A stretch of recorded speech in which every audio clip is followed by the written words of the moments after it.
gotten a phone call to say that I am officially on the list. If you hear something really weird in the background, it's my dog chewing God knows what. The only time I can find to just talk is probably when I've just put the kids to bed. Done that, and then the dog decides that she's going to chew something and be really loud, as you do. So as I was saying, the calls come today to say that I'm now officially on the list. Thankfully, it happened when the kids and Dan were out of the car, and for some reason I stayed in the car while Hartley was asleep. They went for a little 5-minute walk because I felt too tired. And then I got the call to say that I need to have Hep A and Hep B injections because they can't find any antibodies from the blood test they did, and because obviously I'm getting a new liver, they need to make sure that I've got the antibodies just in case. They do screen the livers, but just in case there is an infection in one of the livers, I now need to have the antibodies. So that's a very fast course of injections. What else did they say? They said that I now need to pack a bag and be ready, and that I'm on the list from today. So I knew it would be this quick, but it's really real now, so I don't really know how to feel about it, because I just feel that you could get a call tomorrow, you could get a call next week, you could get a call next year, you just don't know. So a bit surreal at the minute. I don't really know how to feel, and I look a mess because I just have a little cry, because obviously it's quite a shock, even though I knew it was coming, and I don't think there's any point in me hiding the fact that I look like crap half the time. So I haven't done myself up to do the video or anything like that because I don't see the point. But yeah, so now I've got the call.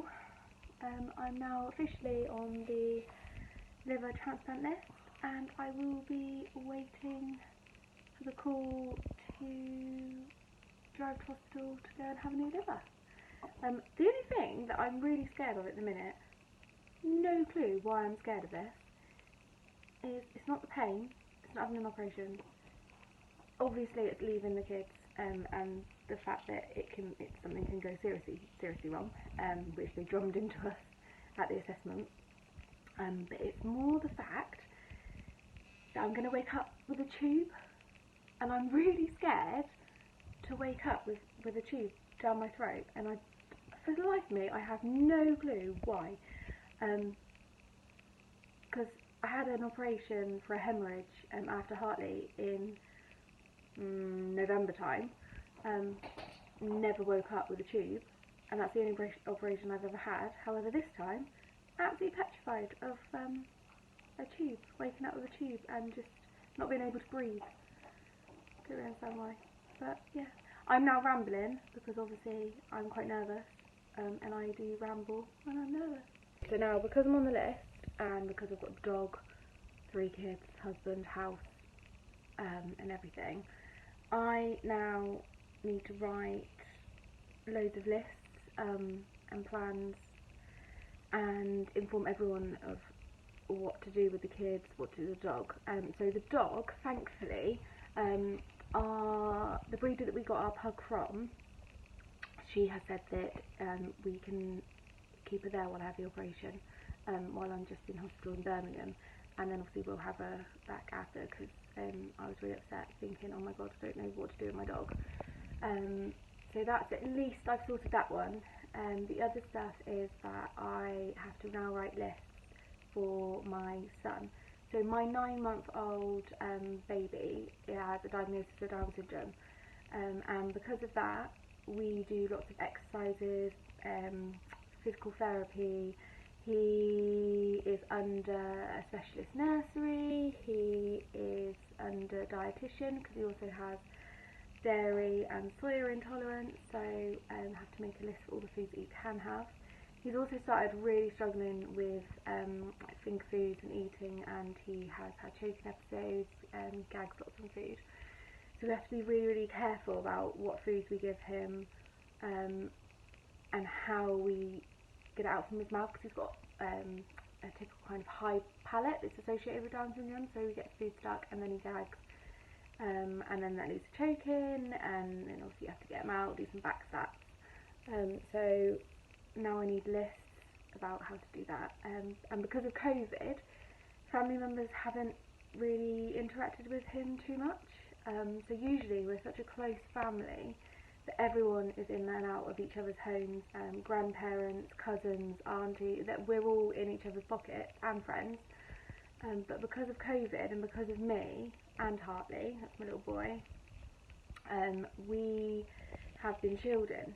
So no one's been able to see how I have been feeding him. No one's been able to see kind of the therapy that we do, the exercise that we do, any of the sensory stuff that I kind of do with him. So I now have to go and make up some lists. We're also in the process of moving house at the minute, into a bigger house, which we're hoping it would go through a lot quicker, but it's going through quite slowly at the minute. Lots of lists about who our companies are with, how much our bills are, whose names they're in and everything like that, just in case we move and then I get the call, or we get the call just before I move and someone's going to have to move us into our new house, and then Dan's mum, so that's my mother-in-law, has agreed that she will sort out all the bills for us out of our accounts and ring up and change all the addresses over and everything. So that's another thing that I need to do. I also think that it would be a good idea to pack, so I'm going to start trying to pack and organise the house, get all the stuff up the skip already, so that if someone does have to move us without us being here, it will be really, really easy for them. I think that's about it at the minute, apart from getting our head around it, and apart from just day to day, that's about it. Videos are really hard for me, so obviously I'm recording at the minute about the assessment and how it went, and obviously that I'm on the list. However, it's fine when I'm recording, and then I look back at it and I realise just how puffy my face actually is. So I have to tell you, when I was on steroids I had quite a puffy face and tilly. However, I think the antibiotics have just made these cheeks look like hamsters. I look like I've got food in them, and that's kind of one of my symptoms at the minute. And I absolutely hate it. And there's nothing I can do about the cheeks. I can't do anything about them. It's just one of my things. So I think I'm just going to have to get over it. There's lots of things I can do. So obviously I've got the dark eyes.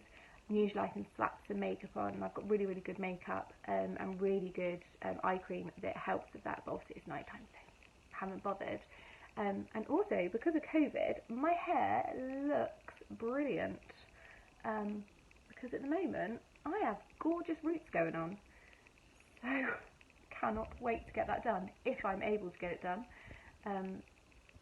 because obviously because of COVID I don't know when I'm going to be able to get it done. And also this is another symptom, so obviously being 28, another symptom, glorious symptom for ladies, is that you can turn grey. I never knew that until I mentioned it to one of my consultants, saying since my liver's gone more scarred, I have beautiful grey hair, which helps in a way if my roots aren't that bad, because it can hide the front a little bit because I'm quite blonde, but it's not helping at the minute. I look like I am going grey, and also all these little tiny bits. So I obviously have just had a baby 9 months ago, and I do get little flyaway hairs, but this is all related to medication and liver disease.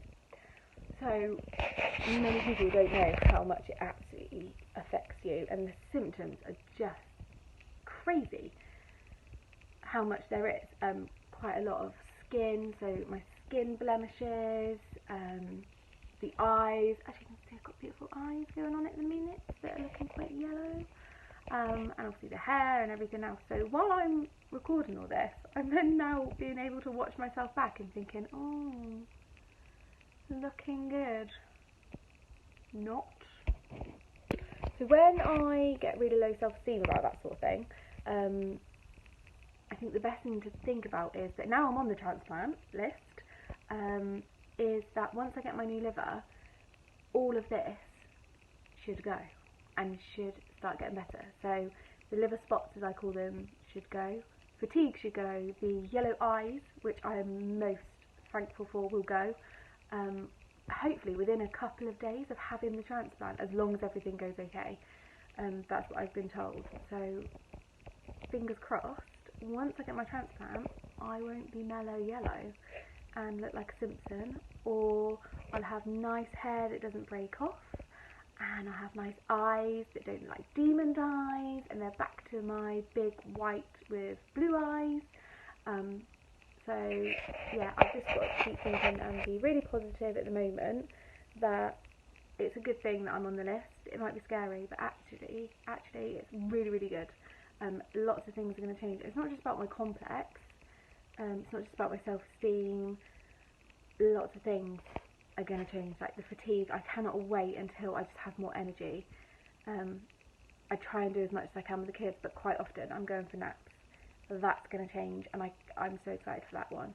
The kids are excited that I won't be in hospital as much. Obviously they don't know the full extent, and we don't know how I'm going to be after, which is a little bit worrying.